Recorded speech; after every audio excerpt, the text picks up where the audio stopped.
안녕하세요, 순살입니다. 최근에 금융 뉴스만 틀면 나오는 얘기가 금리 인상이죠.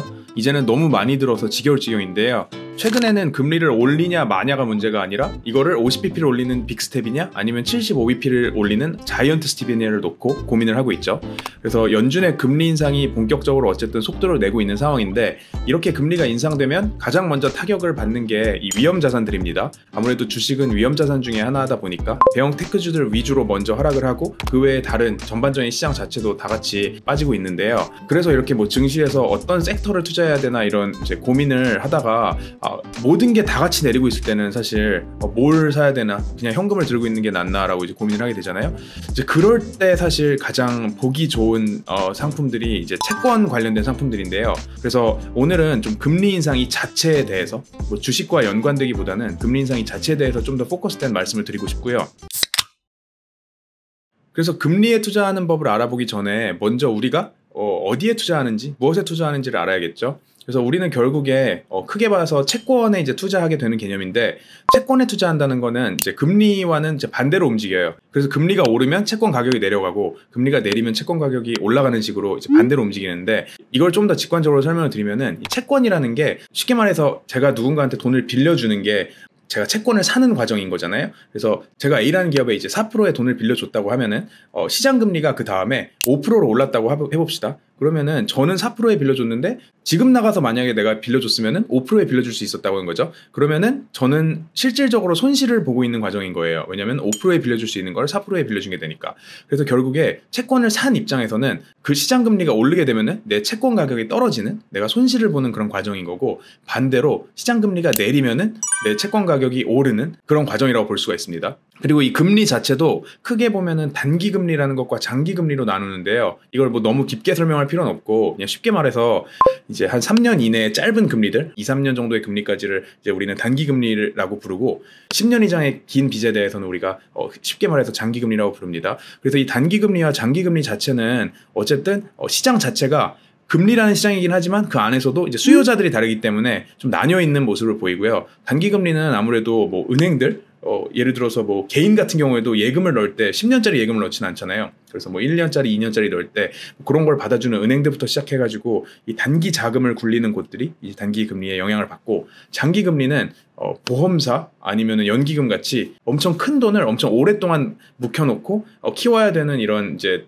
수요자들이 투자를 하는 시장이기 때문에 이들 성향에 따라서 이제 시장이 다르게 형성되어 있습니다. 그래서 우리가 오늘 사실 많이 얘기하고 싶은 부분은 이 장기 금리와 연관된 부분이긴 한데요. 근데 어쨌든 간에 요새 뉴스를 보면은 사실 연준에서 이제 얘기가 나오는 것들은 결국에는 장단기 금리가 다 연관이 돼 있긴 해요. 이제 예를 들어서 기준금리를 인상한다, 인하한다, 뭐 이런 얘기는 이 초단기 금리, 이 단기 금리를 올리겠다, 내리겠다라는 얘기고, 뭐 연준이 뭐 자산 매입, 국채 매입을 해서 시장에 돈을 풀겠다, 아니면은 그걸 걷어들이는 테이퍼링을 시행하겠다라고 하는 이런 얘기들은 장기 금리와 연관되어 있는 얘기입니다. 그래서 어쨌든 간에 장기금리 측면에서는 이제 테이퍼링은 이미 진행이 되고 있고, 단기금리는 이제 계속해서 기준금리를 이제 올리고 있는 상황이니까 여기에 반영해서 이제 장기금리가 뭐 추가로 더 오르지 않을까라고 이제 사람들이 예측을 하고 있는 상황이고요. 여기서 한 가지 좀 짚고 가야 되는 점은, 그렇다고 장기금리가 무제한 오르느냐 하면은 그건 아닌 게, 장기금리라는 건 결국에는 경제 성장률을 반영을 하거든요.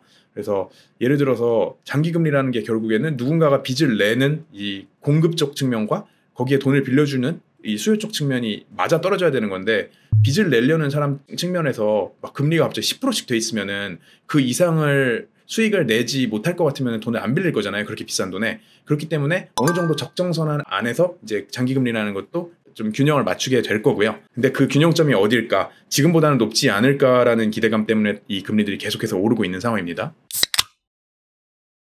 그래서 우리가 궁금한 거는, 어쨌든 금리가 인상된다는 건 알겠는데 여기서 돈을 어떻게 벌치겠죠? 우리가 더 익숙한 거는 뭐 금리가 오르면은 금융주에 투자하면 되는 거 아니냐, 이런 식으로 생각하실 수가 있는데, 사실 뭐 개별 주식에 투자하는 거는 뭐 개별 그 산업 리스크도 있고 회사들의 리스크도 있기 때문에 저희는 좀 더 금리 인상 그 자체에 정말 이 수학적으로 좀 집중된 뭐 다른 요인들을 배제할 수 있는 이런 방법들에 대해 집중을 해보고자 하고요. 그래서 이런 방법들은 쉽게 말해서 금리 상승 자체에 연동된 이 옵션을 사거나, 아니면은 이 금리 인상에 따라서 가격이 하락할 채권을 이제 숏 매도하는 방법이 있겠습니다. 개인들 입장에서는 이걸 하나하나 다 하기도 어렵고 이제 거의 불가능한 상황인데, 이거를 ETF 형태로 만들어서 알아서 이제 수수료 받고 해주는 곳이 있어서 그런 것들을 좀 정리를 해드리려고 하고요. 그래서 첫 번째로는 PFIX라는 ETF가 있는데요. 이 ETF는 이제 금리 옵션들과 국채들 그리고 팁스 같은 물가 연동 채권들을 적절히 섞어서 금리 인상을 해지해주는 이런 상품입니다. 보시면은 이거는 PFIX라는 ETF의 팩트시트인데요. 여기 보시면은 이 전략, 무슨 전략을 쓰는지가 자세히 나와 있어요. 이 순자산의 절반을 맨 처음 이니셜 인베스트먼트로 7년짜리 이 파생 상품 페이어 스왑션에 투자한다. 이게 무슨 말이냐면은 이제 금리가 올라가는데 베팅하는 옵션에 투자를 한다는 거예요. 근데 무슨 금리가 오르냐? 20년짜리 금리가 4.25% 이상으로 오른다에 베팅하는. 참고로 지금 20년짜리 금리가 이제 3% 전후를 이제 맴도는 와중인데, 어쨌든 간에 이게 4.25% 이상으로 올라갈 거라는 7년짜리 옵션에 베팅을 했다는 거죠. 그 말은 사실 7년 후에 20년짜리 금리이기 때문에 거의 30년 만기 금리에 베팅을 한 거랑 마찬가지고, 어쨌든 이런 식으로 ETF에 들어오는 돈의 절반을 이 장기 국채 금리 상승에 이제 베팅을 한 거고, 나머지는 이제 다른 자산들로 잘 배분을 하고 있습니다. 그래서 5월 10일자 기준으로 홀딩을 보시면은 이게 웨브사이트에 가장 최근 자료로 나온 건데, 여기에 나와 있는 것들, 아까 말씀드린 이 스왑션이라는 것들이 다 그 얘기예요. 그래서 이 스왑션 2028년에 이제 만기가 되는 20년짜리 채권들의 이제 옵션을 사놓은, 그리고 옵션을 산다는 거는 보통 이제 이런 게 시장에서 뭐 상장돼서 거래되는 게 아니다 보니까 이 거래 대상을 이제 지정을 해서 서로 상호간에 거래를 하게 되는데, 여기 나와는 MS, 여기 나와 있는 BOAML 이런 게 다 투자은행들이에요. 그래서 투자은행들이랑 상호간에 옵션 계약을 맺어서 이제 투자를 하고 있는 거고, 이거는 뭐 모건 스탠리, 이거는 뭐 뱅크 오브 아메리카 멜린치, 그다음에 이거는 뭐 골드만삭스일 거고, 그런 식으로 이렇게 옵션 거래를 해서 이 포트폴리오에 담아가고 있고요. 이 내용만 봐도 아시겠지만 이거를 사실 개인이 하나씩 복제하는 거는 거의 불가능하다고 볼 수 있겠죠. 가장 기본적으로는 이제 모건 스탠리 가서 내가 이 옵션 사고 싶다라고 했을 때 거래를 일단 안 받아줄 거예요. 제가 충분한 증거금과 이 신용도와 이런 라인을 깔아놓지 않으면은 법적인 뭐 규제 절차들도 있고, 이 모든 거를 ETF 단에서 이제 해결을 해서 이미 포트폴리오로 만들어주기 때문에 개인 입장에서는 이 장기금리 인상에 이제 옵션을 사는 형태로 이제 투자를 할 수 있게 되는 거고요. 어쨌든 이 상품 같은 경우에는 최근 6개월간 50% 이상의 수익률을 거뒀다고 하니까 금리 인상기에 정말 이제 직방에 이제 투자처인 것 같긴 합니다. 이제 비슷한 상품으로 RRH라는 ETF도 있는데요. 이 RRH 같은 경우에는 방금 말씀드린 PFIX처럼 미국 장기금리 상승에 직접 연동이 돼 있는 상품입니다. 특히 이제 5년 이상의 만기를 가진 상품들을 숏을 쳐서 이제 금리 인상에 대해 베팅을 하는 형태를 나타내는데요.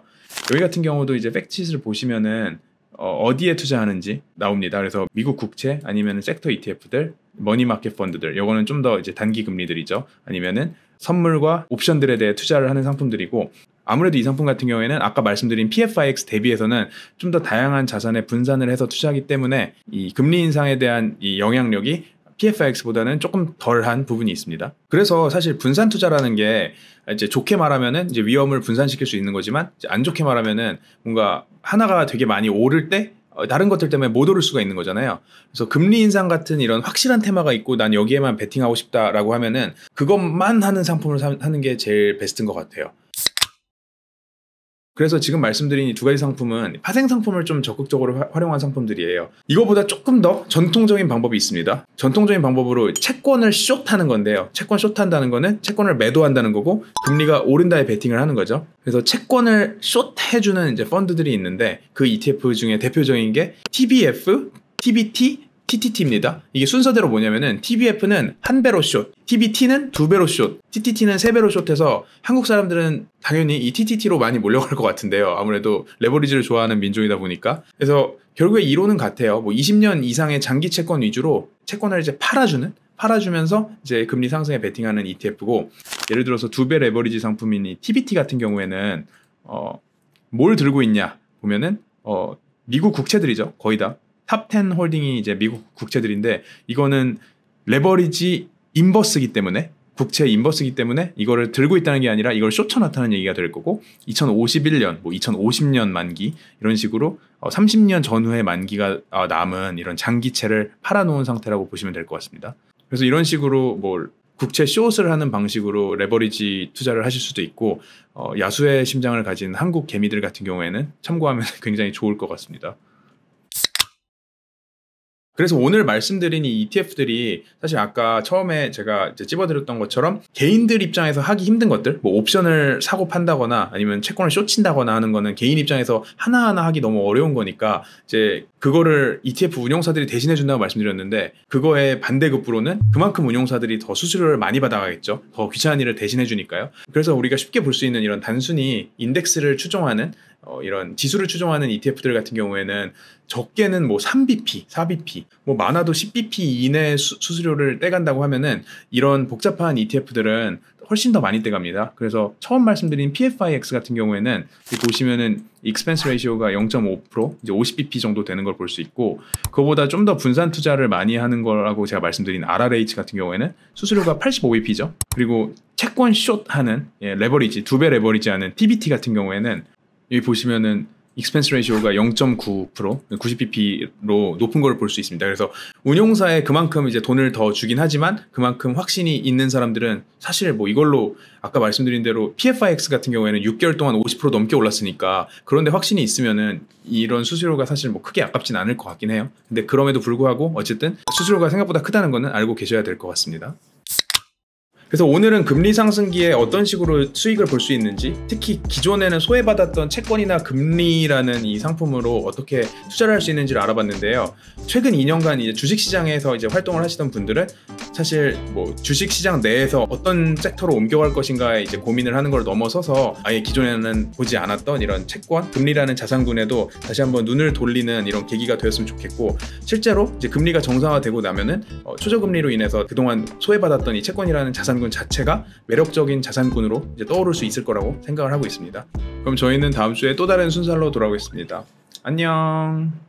제가 한 2016년쯤이었던 것 같은데, 그때 이제 제가 이제 다니던 회사 이제 옆자리 친구랑 같이 이제 베팅을 했었어요. 그래서 금리가 오르냐 내리냐, 아마 그때가 브렉시트 전후에 되게 그 변동성이 커졌을 때 같은데, 지금부터 3개월 후에 이제 금리가 오를지 내릴지에 대해서 베팅을 해서 너랑 나랑 서로 다른 포지션에 들어가 보자, 이렇게 베팅이 돼서 한 사람은 이제 TLT를 사고, TLT는 채권 롱 했죠. 금리가 이제 내려간다에 베팅을 하고, 한 사람은 TBT를 사서 그 금리가 오른다에 베팅을 하고, 제가 정확히 둘 중에 뭘 걸었는지는 기억이 안 나는데 어쨌든 간에 이기긴 제가 이겼어요. 그래서 둘 다 채권 이제 픽스드 인컴 하는 사람들이었기 때문에 금리 인상이나 인하에 직접 베팅하는 이 상품으로 뭐 일을 하면서 그냥 같이 투자도 해보자라고 해서 투자를 했던 거고, 어쨌든 제가 이기긴 했는데, 진짜 제가 그로부터 몇 달 후에 한순간에 진짜 큰 현타가 온 게, 지금 그러고 있을 게 아니라 그때는 그냥 채권할 게 아니라 주식을 샀어야 되는데, 테크 성장주를 샀으면은 이게 뭐 30% 50% 오르는 건데, 뭐 그때 금리가 얼마나 더 움직이냐를 갖고 이제 싸우고 있었어가지고 사실 이겼어도 별로 이제 행복하지 않았던 그런 기억이 있습니다.